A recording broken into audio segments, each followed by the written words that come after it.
కుటుంబరావు గారు నాన్నగారు అందరూ కూడా చక్కగా ఆరోగ్యం చేసుకున్నారు, శివనామాలతో చేయించారు.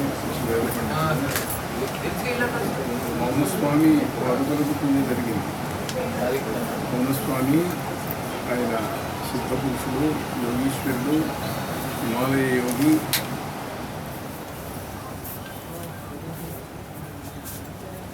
హిమాలయాలలో సిద్ధాశ్రమం నుండి తపస్సు చేసి వచ్చినటువంటి మహాపురుషుడు. తమిళ దేశంలో ఆయన పీఠాన్ని స్థాపించారు. ఇవాళ తమిళ దేశంలో ఉన్న ఏకైక తెలుగు పీఠం కుర్తాళ సిద్ధేశ్వరి పీఠం. మహనీయుని యొక్క సంకల్పం వల్ల అక్కడ ఎన్నో అద్భుతమైనటువంటి దైవానుగ్రహ విశేషాలు జరుగుతూ ఉంటాయి. విశేషించి కుటుంబరావు గారికి ఎన్నో పీఠానికి సంబంధం ఏమిటంటే, కుటుంబరావు గారు సాయిబాబా భక్తులు, సాయిబాబా వారితో మాట్లాడుతూ ఉంటారు. ఎన్నో నిరంతరము కూడాను అనుబంధం ఉన్నటువంటి గొప్ప భక్తుడైన వాళ్ళ ఇంట్లో చూస్తుంటే ఒక దైవికమైనటువంటి వాతావరణం, సాయిబాబా సన్నిధి ఉన్నట్టుగా చాలా స్పష్టంగా కనిపిస్తుంది. న్యూజెర్సీలో ఎంతమంది ఎవరికి ఎటువంటి సందేహాలు వచ్చినా ఆయన దగ్గరికి వచ్చి సాయిబాబా చేత సమాధానాలు చెప్పించుకొని ఆయన బాబాతో మాట్లాడి వారికి కావలసినటువంటి సమాధానాలు అవి చెబుతూ ఉంటారు. మంచి దర్శన అనుభూతులు కలిగినటువంటి వ్యక్తి కుటుంబరావు గారు. మౌనస్వామిను సాయినాథుడు వాళ్ళు చాలా ఆప్త మిత్రులు. వాళ్ళు మౌనస్వామి హిమాలయాల నుండి వస్తూ మధ్యలో షిరిడి వెళ్ళి సాయిబాబాను చూశారు. ఎందుకంటే టెంబేస్వామి అని ఉండేవారు మహారాష్ట్రలో, వాసుదేవానంద సరస్వతి. ఆయన గొప్ప సిద్ధపురుషుడి కింద ప్రసిద్ధి.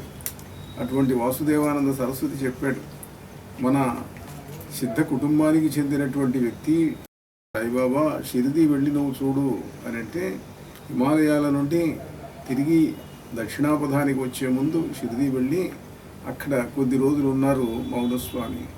వాళ్ళిద్దరూ ఏవో విద్యలు ఇచ్చిపుచ్చుకున్నారని, మనసు విప్పి ఎన్నో రహస్యాలు చెప్పుకున్నారని ధ్యానయోగ సిద్ధులు చెబుతున్నారు. సాయిబాబాతో సన్నిహితమైనటువంటి పీఠం మాది. ఎందుకంటే మామూలుగా శంకర పీఠాలలో సాయిబాబా గుళ్ళు ఉండవు. ఎందుకంటే సాయిబాబా ఇటీవలి వ్యక్తి కదా ఆయన. పూర్వ ఋషులు దేవతలు వాళ్ళవి ఉంటాయి కానీ సాయిబాబా ఉండవు. కానీ మౌనస్వామితో ఉన్న అనుబంధం విశేషించి మా పూర్వస్వామి ఈ పీఠానికి ఏమిటనంటే బందరుతో చాలా సన్నిహిత సంబంధం. మౌనస్వామి తర్వాత వచ్చినటువంటి విమలానంద భారతీయ స్వామి వారు ఇక్కడ కేటీ రామారావు గారుగా ఉండేవారు. సత్యనారాయణ గారికి అందరి గురువు గారు ఆయన.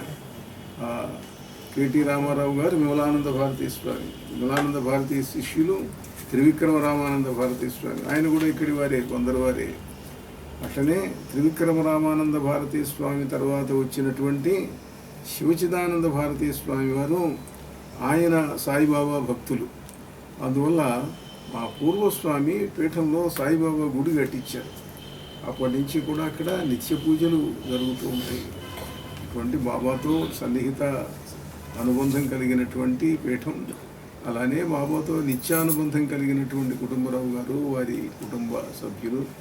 అందువల్ల ఇదొక ప్రత్యేకమైనటువంటి అనుబంధం ఉన్నదన్నమాట మాకు. అటువంటి ఈ ఆధ్యాత్మిక సాధన చైతన్యము కలిగినటువంటి ఇక్కడికి రావటం చాలా సంతోషకరంగా ఉంది. మేము ఎప్పుడు న్యూజెర్సీ వెళ్ళినా మా కార్యక్రమాల ఏర్పాట్లన్నీ కుటుంబరావు గారే చేస్తుంటారు. అక్కడ జరిగేటువంటి విశేషాలు అన్ని కార్యక్రమాలు కూడా.